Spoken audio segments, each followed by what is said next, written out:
Devers swings and drives it high and deep, right field, on its way. It is gone! A towering blast off the bat of Rafael Devers, and now words being exchanged between Devers and Freeland. From MLB.com, this is the Morning Lineup Podcast. I'm your host, Matt Monaghan. Today is Wednesday, September 3rd. And have you ever eaten an entire meal while just one home run trot happened? Or maybe someone hit a home run, you fell asleep on the couch, and 25 minutes later, that same player is just crossing home plate? We have a 30-minute home run trot to talk about. Garrett Crochet did not pitch well, but the Red Sox at Fenway Park will never give up. Hey, New Yorkers, shape up. The Mets and Yankees are really good again. And finally, Shohei Ohtani's 100th home run of his career was something to behold. Let's get to it. Coming off Player of the Week honors, Rafael Devers was probably feeling pretty good about himself going into the Giants game against the Rockies. And then in the first inning, he had a high, long home run up into that thin Coors Field air, his 30th. That felt really good too. Kyle Freeland, who was pitching, thought that Rafi felt way too good about it all. Devers skies one to right, way up there, and gone! Another one for Rafael Devers. And Kyle Freeland, the benches are clearing. Devers is trying to round the bases. Freeland was unhappy, and now we got punches being thrown. Oh my goodness. I mean, Devers still hasn't rounded the bases. Brawlerado. Freeland, Willy Adames, and Matt Chapman were all ejected during a scuffle that took about 20 to 25 minutes to clear up. Antonio Sensatella came in to pitch for the Rockies, and during his warm-ups, Devers finally finished that delayed trot around the bases. And now Devers is being told to round the bases. Look at this. And now getting a chance to circle the bases. He's touched home. All in all, about a 30-minute home run trot, the longest in history. Freeland was likely mad Devers might take close to 3 minutes with his original trot. He was probably screaming in the showers, watching him cross home plate on a clubhouse TV a half hour later.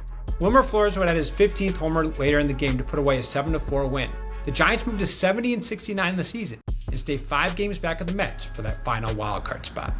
Post-game, Kyle Freeland was still not very happy. Yeah, I mean, I just, found it extremely disrespectful to, show me up like that in the first inning after hitting a home run, standing there watching it, taking your sweet time getting down to first base. I've been in this league for quite some time, and I know he is as well. I just find that extremely disrespectful and felt that I needed to let him know about that. While opposing Giants starter Logan Webb backed his teammate up.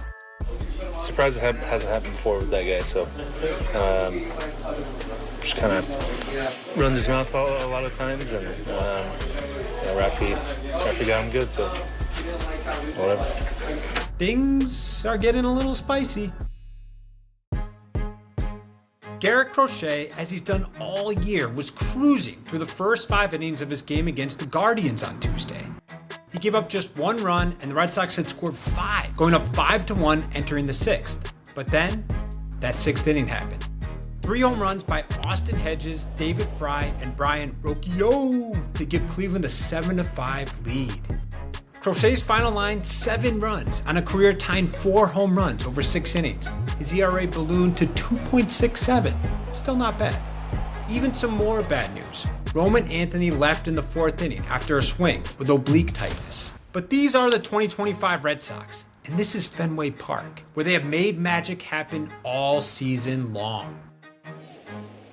Swing on a high drive, way into the night, and she is way out of here.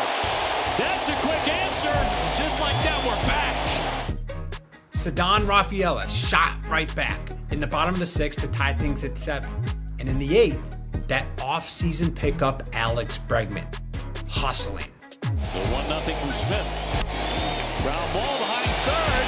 Tuck play Ramirez. He throws and safe as the run scores.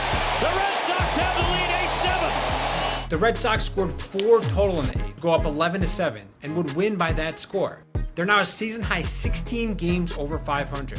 tied with the Yankees for the top wildcard spot and still 2.5 back of the Blue Jays for first place in the AL East. Coming up, you've got enough to stress about New York. The Mets and Yankees are fine, for now at least. That's after the break. Doom and gloom, doom and gloom. Nobody loves doom and gloom talk like New York sports. It's going to be a very long, cold winter. The Yankees fell out of first place last month. They nearly got swept by the Red Sox at Yankee Stadium, but they had won 7 of 8 heading into their game against the Astros on Tuesday. And hey Yankees, play that jazz.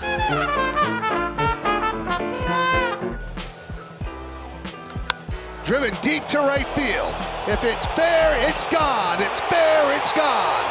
Another home run for Jazz Chisholm. Jazz hit 2 home runs to get to 28 on the year. Trent Grisham hit a grand slam for his 29th, and Max Fried gave up just a run over 7 to tie his teammate Carlos Rodon with his 15th win of the season. How about the Mets? After seemingly never being able to get a hit with a runner in scoring position for much of the season, the Mets offense continued to offense as it has over the last month. Juan Soto, he stayed pretty high. Fly ball hit to right. Carpenter back on the warning track. And looks up, and it's gone. A home run for Juan Soto, his 5th home run in the last 5 games. Soto's 37th of the year. He also added his 27th steal. He might go 40-40. Oh, and hear that polar bear roar. And now Alonso drives one deep left field. Green goes back near the wall, leaps, and it's out of here.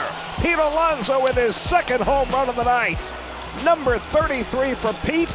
Soto and Alonso go back-to-back, and it's 8-2 New York. Pete Alonso hit 2 homers to get to 33 on the year, and Jeff McNeil had 3 hits and 3 RBIs in a 12-5 win over the Tigers. Nolan McLean, the McLean Machine, also won his 4th straight start to begin his career, giving up just 2 runs over 6 with 7 Ks.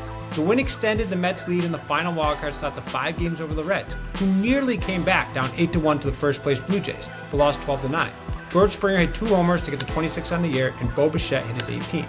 So yes, here are the Mets and Yankees, just easily putting away some first-place teams in September. Elsewhere around the league, Ohtani in the driver's seat. 3-1, a rocket to right field. This ball is gone. That is home run number 100 as a Dodger for Shohei Ohtani, and it got out in a blink in the Bird. Shohei put the O in Ohtani with a 120-mile-an-hour homer for the Dodgers, the hardest hit of his career. It was the 100th of his MLB tenure and his 46th of the season. Alas, Clayton Kershaw gave up 4 runs over 5 in a rare off start, and the Pirates beat LA 9-7. Fortunately for LA, the Padres also lost to the Orioles 6-2 and stayed 2.5 back for the division lead. Jeremiah Jackson did his 4th homer, and Tyler Wells gave up just 2 runs over 5 innings for the Orioles in his first start of the year. Kyle Tucker hit a 3-run homer, his 22nd of the year, in the midst of a season turnaround to help the Cubs to a 4-3 win over the Braves. But then he exited the game with calf tightness.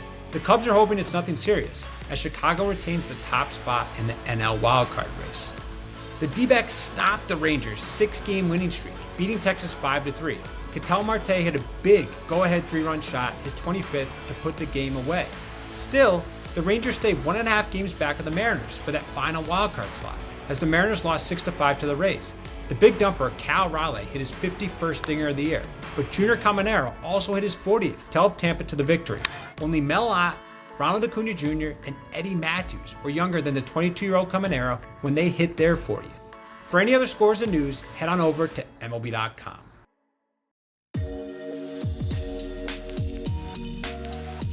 That's all for today's morning lineup. Mandy Bell will be back with you tomorrow. Games to watch today? Clay Holmes will try to get the Mets a sweep against Casey Mize and the Tigers at 1:10 Eastern on MLB Network. The Yankees and Astros will also square off at 6:40 Eastern on MLB Network and Amazon Prime Video. And as always, please don't forget to leave us a rating and a review, share this podcast with the baseball lovers in your life, and enjoy all of the baseball today.